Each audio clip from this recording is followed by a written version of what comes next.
Hi everyone, in front of me I've got iPhone 17 Pro and let me share with you how to soft reset or actually force restart your device.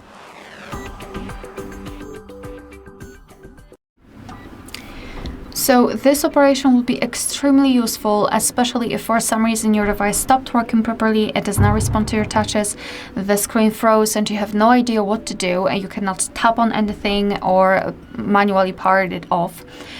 So I highly recommend to try this trick. This combination of keys, thanks to which you will be able to turn off your device and power it on again.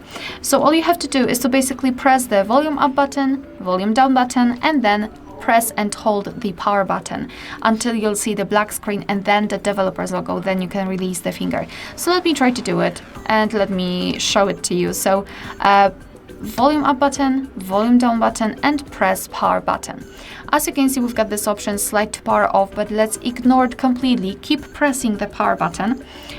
We would like to pretend that the screen does now work normally. We've got black screen, which is a really good sign, but keep pressing the power button. We've got the developer's logo. Now we can release the fingers and now simply wait until our device will be fully powered on. Alright, so that will be all. Thank you so much for watching. Please hit the subscribe button and leave the thumbs up.